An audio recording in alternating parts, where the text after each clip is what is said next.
This edition of Tech Talk is brought to you by GlobalSpeak.com, new media consultants, corporate video and audio communications, video and audio production and distribution, live and virtual event production. Tag TV and Tag Radio is a service of GlobalSpeak.com, creatively delivering powerful marketing, video, and audio solutions. Kristen, welcome to Tag Radio. Oh, thanks. Great to be here. Wow, measuring tech talent. Complex at best, no doubt about it. It's a matrix, I guess, but obviously we have to understand, because it's become such a critical resource, not only for doing business today, but certainly doing it in this disrupted digital economy of the future. Let's start with just that. Let's talk about, how do you measure tech talent? Well, that's an interesting question, and to your point, certainly complex. The way that the CBRE Tech Talent Report, which just came out, looks at tech talent markets, it uses about 6 different criteria. The first is education attainment. The second being population concentration of millennials. The third, tech degree completions. The fourth being something the report calls brain gain or brain drain, something I'll talk about more in a minute. Mm-hmm. Then tech talent growth itself, as well as affordability. You know, and to your point with how do you measure tech talent, I think there's a couple of interesting things to look at how this attacks that.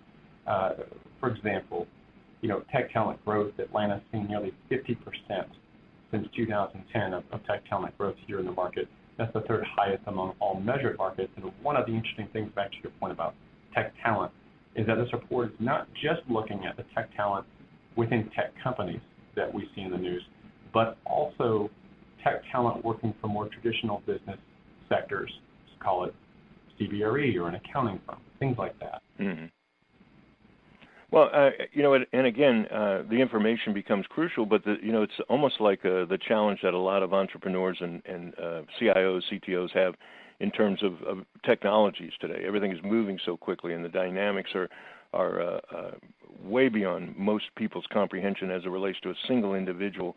And especially so if you're running a business, obviously you've got so many other things that you're thinking about and have to deal with, and so many times you don't know, and you have to rely on a trusted consultant of one kind or another. So it's not only the information, I would submit to, that it's also the source, and not to imply anything, but everyone's providing general credibility, but the other side, insight, makes a big difference.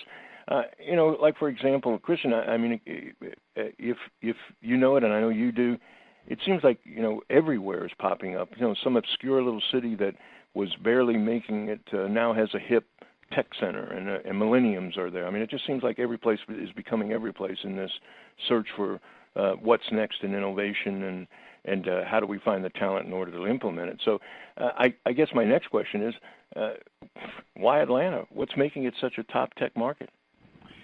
It's a great question, and certainly there's some really interesting bites that come out of this report that I'll highlight, but to your point, there's more than this report covers as you talk about tech markets, like venture funding and other things. But with some of the interesting data points that sort of come out of this report that to me highlight where Atlanta is such a strong tech market is, this brain gain stat. For example, that stat is essentially talking about the relationship between tech jobs being created and tech degrees.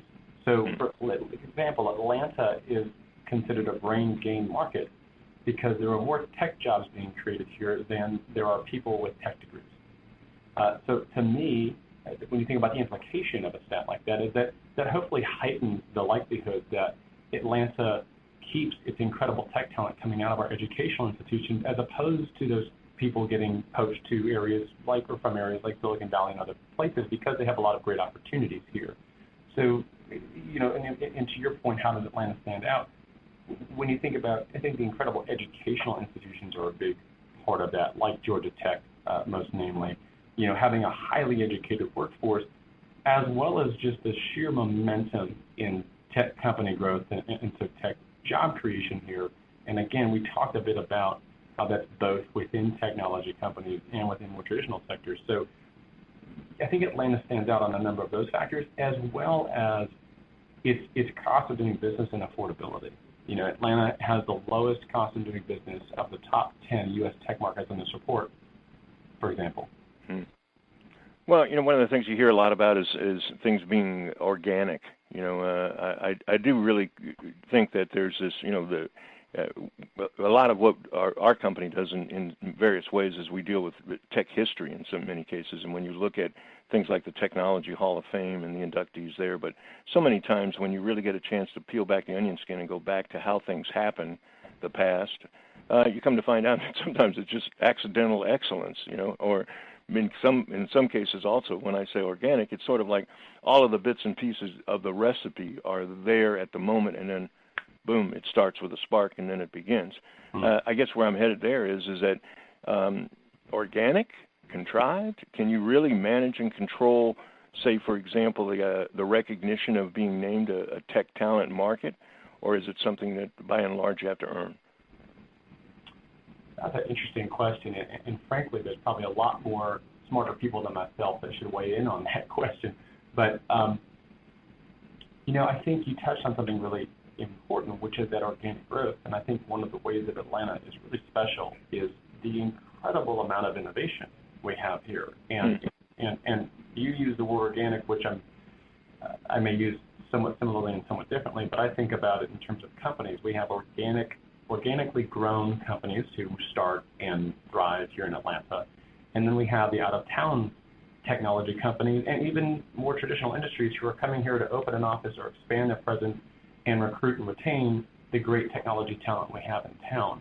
And so I think Atlanta is special because, for a couple of reasons, we have incredible organic growth. And since I've been here for just about 5 years, moving here from San Francisco, just in the 5 years I've been here, I've seen I'm not the only person, of course, just seen incredible growth in our innovative organic tech sector with companies starting, growing, recruiting and hiring and having meaningful exits here, as well as that out-of-town growth.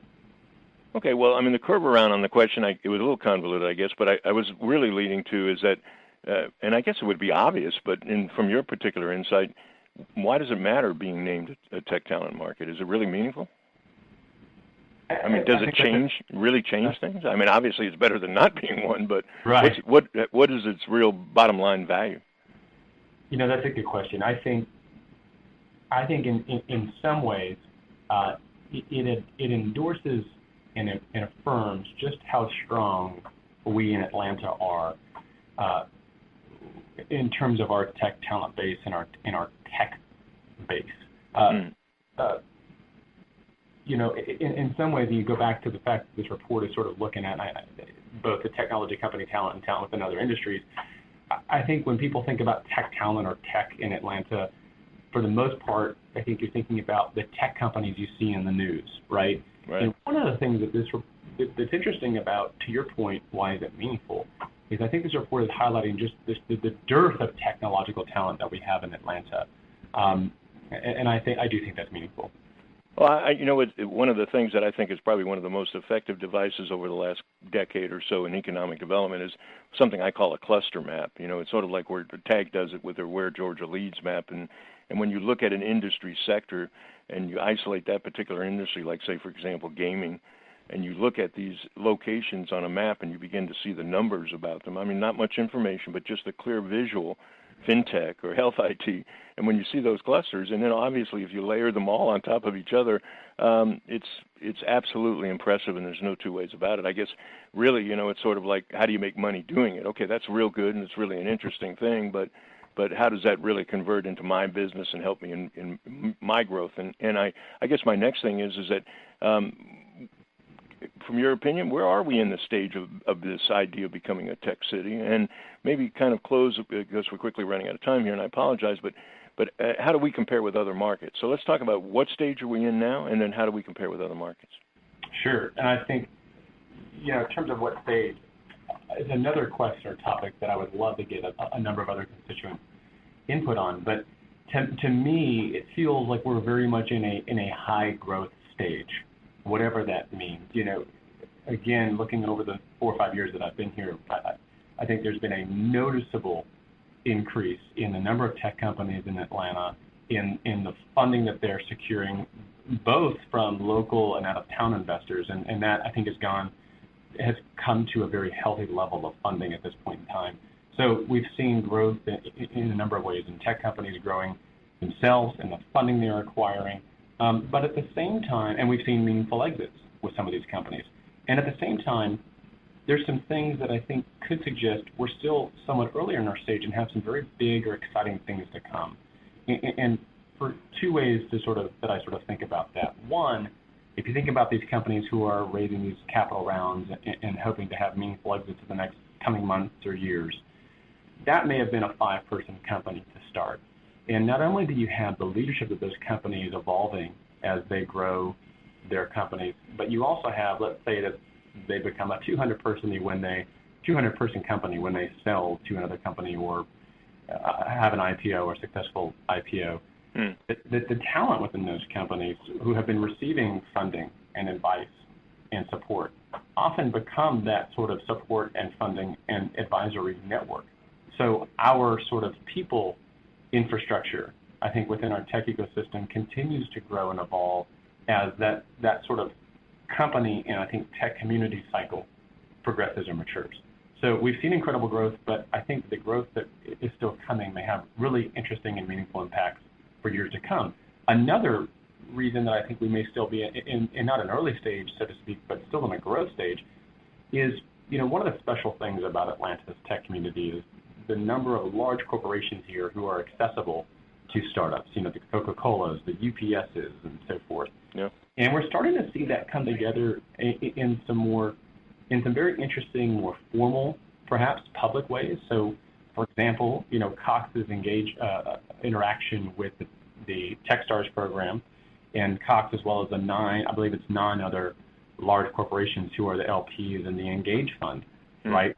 Which is a one-of-a-kind capital or venture fund, as well as I believe it's going to be running 2 tech accelerators per year.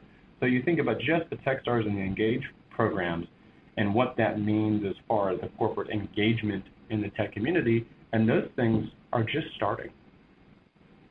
Give us some insight as to what your purpose was and what someone could gain from the information that's provided in the report. I mean, I certainly the company goes with stellar recommendations and is a leader in its industry, but kind of a curiosity from my standpoint, give us a relationship in terms of the things that you do and having a document like this measurement of the tech talent.